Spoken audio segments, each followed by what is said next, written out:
das metodologias organizacionais, primeiramente a gente tem que estar preparado dentro das empresas para as perguntas evasivas que a gente vai fazer e que a gente vai ouvir também. Olhando agora o nosso slide, o analista deve conhecer uma adequada e racional metodologia de levantamento e análise, elaboração e implementação de métodos administrativos. É muito importante que a gente conheça tudo de forma adequada e racional, toda essa metodologia, para que a gente possa elaborar métodos, já que nós não vamos ter todas as perguntas e todas as respostas que a gente queria fazer e que a gente queria ouvir. Vocês vão ver a necessidade do porquê ter o conhecimento das estruturas. As pessoas não possuem uma ideia muito clara da estrutura da organização. Já que as pessoas não possuem uma ideia muito clara da estrutura da organização, quem que tem que ter essa ideia clara? Nós, através de quê? Do conhecimento. Gente. Agora, vamos dar uma olhadinha nos nossos slides aí, que eu vou te mostrar para vocês que existem quatro etapazinhas que atrapalham o conhecimento nosso no dia a dia dentro das empresas. Vamos lá, o primeiro delas, o primeiro problema comum que existe para que a gente possa ter o conhecimento das estruturas. As tarefas de curto prazo. Tem um outro problema também aí, comum que a gente costuma encontrar dentro das empresas, que são as tarefas acumuladas. Veja só, além de nós fazermos tarefas rápidas para ontem, ainda tem o grande problema da gente deixar muitas vezes acumular tarefas, né? E quando tem tarefa acumulada, pior ainda, né? Aí que nós não temos tempo de conhecer mais onde a gente trabalha. O problema que a gente pode citar, né? citar. Que é a ausência de metodologia adequada. Olha só que engraçado, né, pessoal? Muitas vezes também na organização, e vocês também vão se deparar com essa situação, de que não existe uma estrutura formalizada dentro da empresa. Então as pessoas estão ali ocupando funções, ocupando cargos, mas que, na verdade, ela desconhece o que é que tem que fazer. Você pergunta, o que é que você faz aqui? Aí ela fala assim, eu sou analista orçamentário. Mas, na verdade, ela não sabe qual que é o seu papel de fato.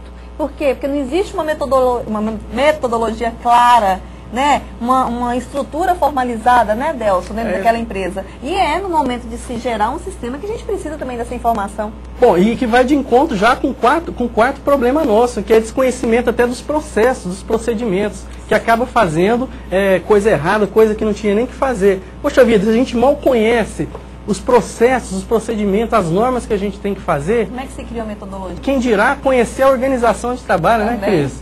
Antes disso, a gente tem que estabelecer fases que definam claramente o objetivo e o resultado esperado do projeto que a gente vai propor ou que foi proposto para que nós façamos, né?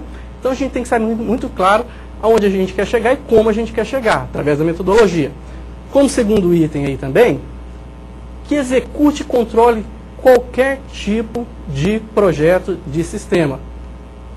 Pessoal, seja ele simples ou complexo, nós temos que ser capazes de projetar qualquer tipo de sistema que possa suportar empresas pequenas, grandes, enfim, qualquer ambiente que nós estejamos.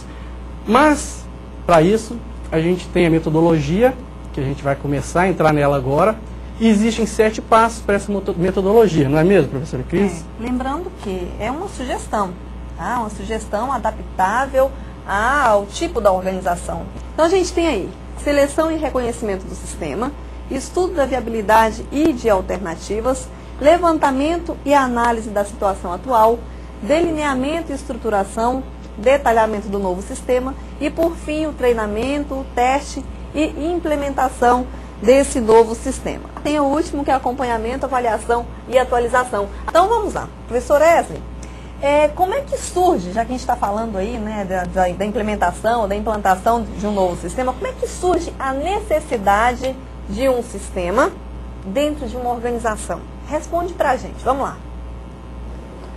Bom, na Secretaria de Educação, a gente trabalha isso de 2 formas. A primeira delas é a equipe de tecnologia de informação, tendo conhecimento dos projetos da Secretaria, e aí a gente procura uma solução que atenda a essa necessidade.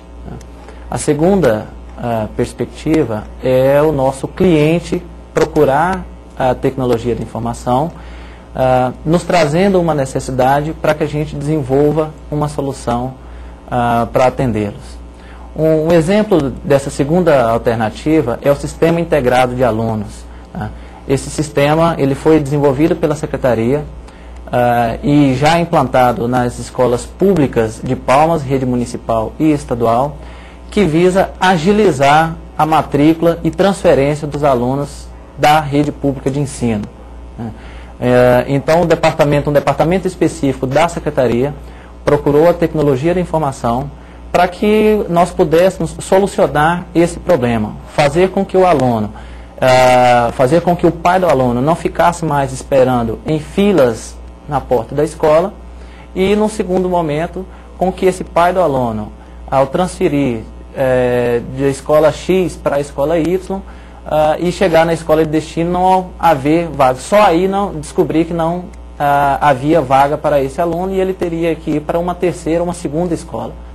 Então o sistema ele trabalha dentro desse contexto, fazer com que o aluno seja transferido para uma escola de destino sem que o pai do aluno se desloque até aquela localidade. Então o departamento específico que cuida dessa situação na Secretaria de Educação nos procurou para desenvolver essa solução.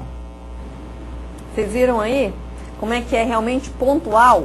Depende da necessidade que surge na organização. Então vocês estão lá dentro dessa empresa, vai surgir a necessidade, seja de um controle financeiro, de um controle orçamentário, de um sistema de produção, de um sistema de venda, né? Então vai depender da necessidade dessa organização. E aí, olhem só, então a primeira fase, seleção e reconhecimento do sistema. Através do quê? Da identificação do sistema a ser analisado e também da identificação das unidades organizacionais envolvidas.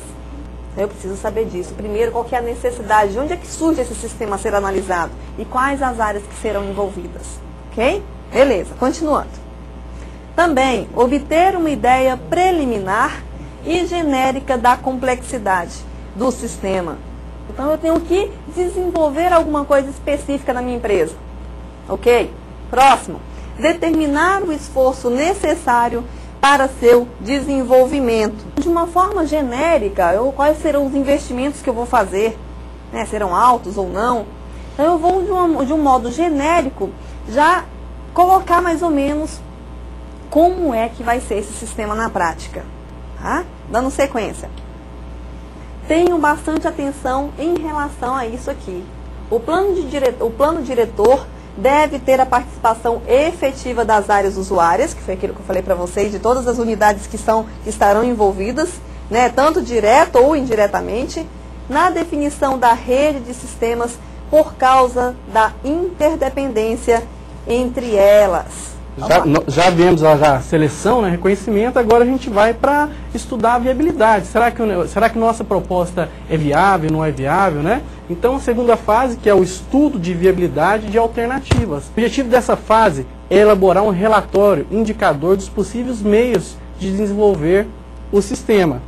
Então, através de um relatório, vocês vão demonstrar a viabilidade ou não de fazer qualquer tipo de alteração ou de mudança, não esquecendo que quando a gente faz a análise de viabilidade, que inclusive a gente vai falar também um pouquinho além ali, a gente vai falar sobre custos, sobre retorno de investimento. Quando a gente fala sobre custo, a gente fala sobre benefícios, né? Então, custo-benefício e retorno de investimento. Pessoal, o primeiro resultado que a gente pode perceber são os objetivos do sistema, né? Aonde a gente quer chegar? Dentro do nosso relatório tem que ter isso. Análise ambiental dos sistemas. Ou seja, se a gente sabe, a gente tem o nosso objetivo lá na frente, que é onde a gente quer chegar, a gente tem que saber o contexto onde a gente está inserido. Qual o ambiente que a gente está trabalhando. Que é o fluxograma geral, os passos, né, que a gente vai para a gente poder chegar no nosso objetivo. Então o fluxograma vai trazer de forma gráfica o caminho que a gente vai percorrer, né? Continuando então. Documentação básica. É importante que a gente tenha documentação para que a gente possa fazer nossas análises e principalmente a gente comprovar o que a gente está oferecendo para o nosso cliente, né?